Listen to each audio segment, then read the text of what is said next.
Maravilha, gente! E olha só, é hora de série especial MS 46 anos, que traz hoje os arrombados do rio Taquari, o maior desastre ambiental já registrado no estado. Décadas depois, a natureza deu origem a um deserto de água, onde surgiu um aquário natural. Mas as áreas degradadas de pastagens na região do Planalto de Coxim ainda colocam em risco o Pantanal e aumentam a emissão de carbono. Vamos ver na reportagem? A cheia não baixa mais. É um deserto de água com árvores secas e outros arbustos verdes. Só se anda de barco. O ciclo natural foi interrompido por uma ação humana. Aqui, Pantanal tem nome de Paiaguás. Toda essa área representa 15% do estado do Rio de Janeiro. É resultado de um desastre ambiental. O Taquari teve suas margens arrombadas, áreas abertas para a produção agropecuária desenfreada no Planalto. E o desmatamento no município de Coxim levou o solo arenoso e frágil nas enxurradas a entupir o leito do rio. Essas áreas são bem no leque do rio Taquari, onde o arrombado do Caronal acabou inundando toda essa região, né? Então, ao fundo lá você vê até algumas árvores mortas, onde antes eram capões, né, de floresta, muitas árvores morreram.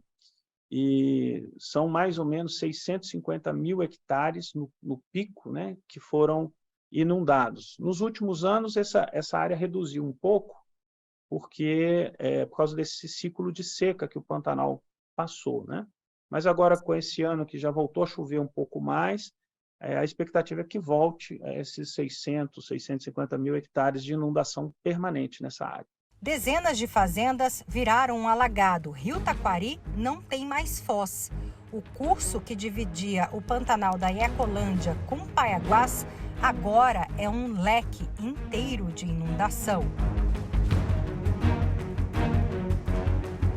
A natureza deu seu jeito. A vida se refez nos 650 mil hectares de pasto nativo, inundados em 1996. Surgiram os Jardins Submersos, um aquário lindo de peixes. Água limpinha nos apresenta um espetáculo da sobrevivência. O assoreamento do rio Taquari teve início na década de 70. 50 anos depois, o homem luta para recuperar. Só de restaurar as áreas de proteção permanente e reservas legais, a previsão é reduzir 21% de areia que desce para o rio e aumentar o estoque de carbono na vegetação nativa em 5%. Uma pastagem degradada, ela emite carbono, tá? Uma pastagem bem manejada, ela absorve carbono, e esse carbono é armazenado no solo. Então, só aí a gente já tem um ganho muito grande quando a gente converte pastagens degradadas em pastagens bem manejadas, tá? O segundo ponto é o seguinte: quando você tem pastagens degradadas, a sua produção pecuária é muito baixa. Então, o boi, o animal, ele fica mais tempo vivendo, né, para chegar ao peso adequado de abate. E, com isso, ele emite muito mais metano, que é um gás de efeito estufa muito forte. Então, quando você melhora as condições de pastagem, você reduz a idade de abate. Você faz com que o gado fique mais precoce, que ele ganha peso mais rápido, né? E, com isso, você reduz o período em que ele fica no campo produzindo metano. O caminho é conter as erosões na região alta, no Planalto. 1.700 mossorocas como essas foram identificadas pelo Instituto Taquari Vivo. O projeto piloto, no córrego da Pontinha, realizado na região desde 2021, já atendeu cerca de 40 produtores rurais. Então, fazendo essas curvas de nível, a umidade segura bastante e prolonga mais a seca aí, né? A umidade vai no capim, o capim brota mais e o broto vem, o capim fica mais macio para o animal, né? A ONG Taquari Vivo, em parceria com o governo do estado, Senar, já fez 1.500 hectares de terraços com curva de nível e recuperou pastagens degradadas. O que acontece? A água para nesses terraços quando há um excesso de chuva, em vez dela descer como uma enxurrada forte, ela para nesses terraços e tem mais tempo para infiltrar, né? Então, com isso, a gente reduz a quantidade de água que chega lá embaixo nos pontos onde podem ser gerar as erosões, as vossorocas, aquelas grandes erosões que vocês viram, né? Então, é preciso que a água ela infiltre e segure aí nesses pontos para funcionar. No Pantanal, o MAP Biomas ainda identificou outra fratura exposta. O estado de Mato Grosso do Sul apresenta números alarmantes quanto ao desmatamento. Só o município de Corumbá apresentou aumento de 282% na prática.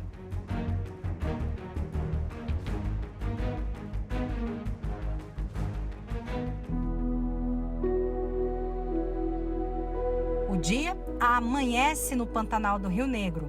A fumaça vem da Queimada do Bem. Nesta região, pesquisadores da Universidade Federal, Preve Fogo do Ibama e Corpo de Bombeiros atuam com fogo prescrito antes da super seca chegar, uma prática prevista até julho. 14 hectares foram queimados. Assim, deu tempo dos animais escaparem e diminuiu a palhada de uma invasora do Pantanal, a braquiária. Ela se tornaria um combustível em grandes incêndios florestais. Nós estamos numa área de conservação, né, um parque estadual, e existem várias áreas dentro do parque que precisam ser recuperadas, né? Então, essa aqui é uma área. E ela está tomada por braquiária, que é uma gramínea exótica, né, que é trazida para cá para receber como pasto. E dentro da unidade de conservação ela é problema, porque ela é uma planta que tem alto poder invasivo, ela é alelopática, ou seja, ela impede outras plantas de crescerem em volta dela. Então, um dos métodos para você tirar a braquiária do sistema, pelo menos temporariamente, é o fogo. Esta é a região do Parque Estadual das Nascentes do Taquari e Parque Estadual do Rio Negro, áreas importantes de preservação da bacia do Rio Taquari. A área tomada por braquiária vai receber mudas de árvores nativas nos próximos meses. Já na universidade, os acadêmicos ainda estudam a capacidade de queima da vegetação pantaneira. Cada pacotinho desse foi recolhido dessas áreas de estudo e é um tipo de planta. Isso aqui é que a gente secou, mas se você vê essas partes escuras, elas já são assim, secas no campo, né? Elas não secaram só depois.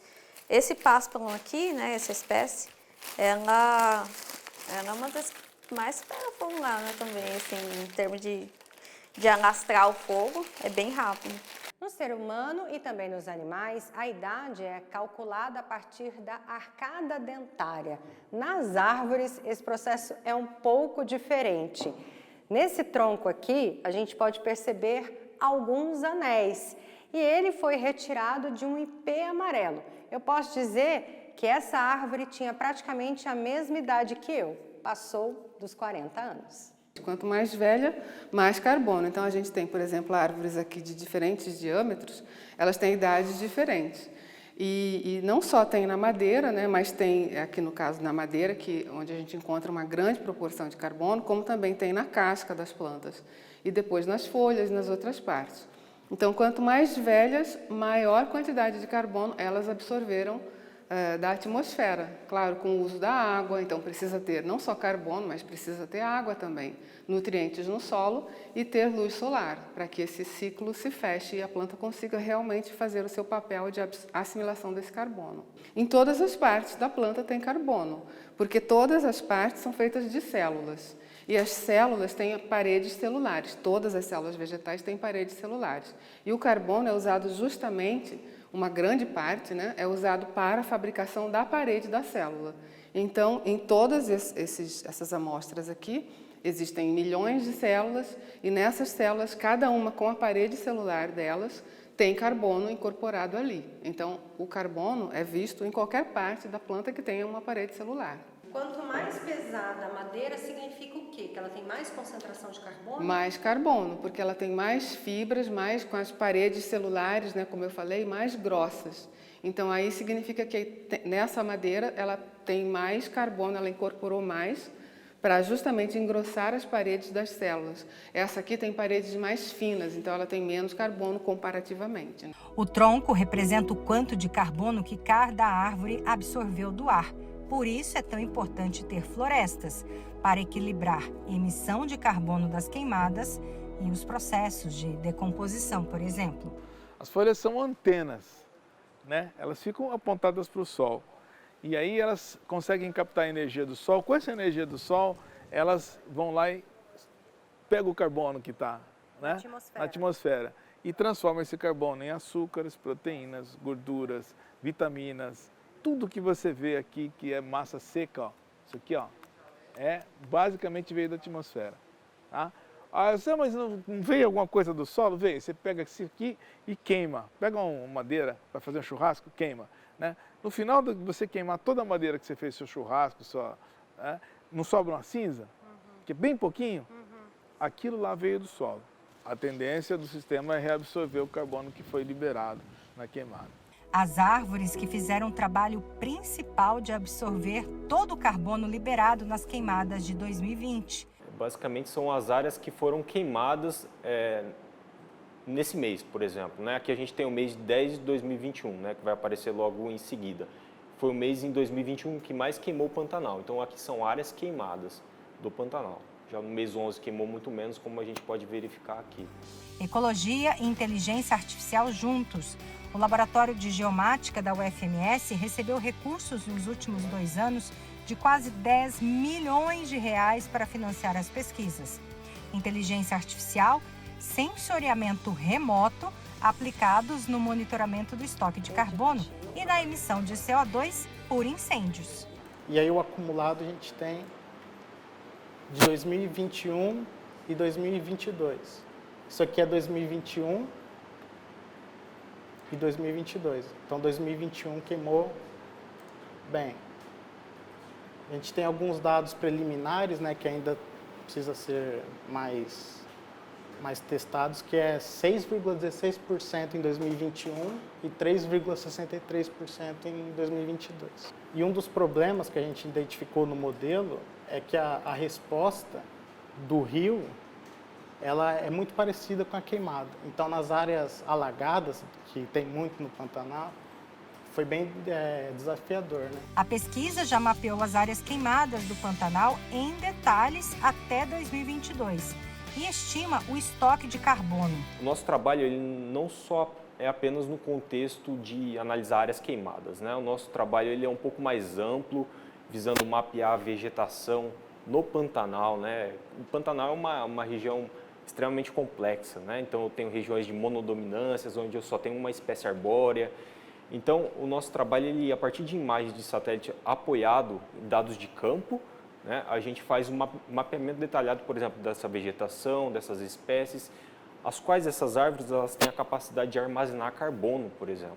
Né? Então o nosso estudo ele analisa temporalmente essas árvores, né, essa vegetação do Pantanal, e associado a isso, também a gente tem trabalhado no mapeamento das áreas queimadas. Por quê? A árvore e a vegetação, ela estoca o carbono, certo? Então, quando eu tenho uma queima, então o que vai acontecer? Esse carbono que estava estocado, ele é emitido para a atmosfera. Então, o nosso estudo ele vem nesse sentido, né? De mapear não apenas a área queimada, mas mapear o mais detalhado possível todos os elementos que tem no Pantanal. Transformar o estado em carbono neutro é possível, desde que toda uma consciência seja alterada. Quando você restaura o solo, você restaura a vegetação, você aumenta os estoques de carbono. E esse é um programa que converge como prioridade dentro das grandes convenções que hoje regem as políticas ambientais, que é a Convenção Climática e a Convenção da Biodiversidade. Nós estamos num momento humano de reflexão, né? A gente tem que criar um novo modelo capitalista que seja sustentável para a sobrevivência do planeta e do ser humano. Zerar o carbono significa cada molécula de carbono que você emite, você ter uma fixação de carbono, ou seja, vamos dizer, as árvores elas fixam carbono, né? Quer dizer, que se eu ligo o meu carro, eu acelero, eu emito um monte de carbono. Eu vou ter que ter uma quantidade de situações que consiga fixar esse carbono de volta. Ou evitar a emissão. Né? Por exemplo, ao invés de usar um carro que seja movido a combustível fóssil, um carro elétrico, por exemplo, ele vai ter menos carbono proporcionalmente emitido do que um carro movido a combustível fóssil. A ciência por si só é uma coisa que a gente sempre tem noção das retribuições que ela tem para o mundo, né?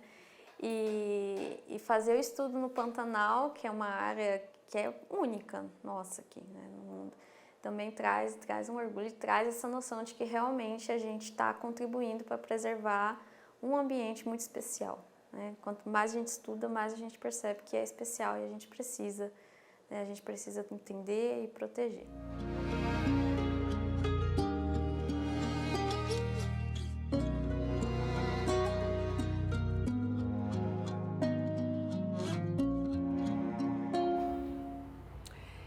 Que lindo, né, gente? Mais uma produção aí da nossa equipe super especial, trazendo essas imagens belíssimas e todo esse estudo.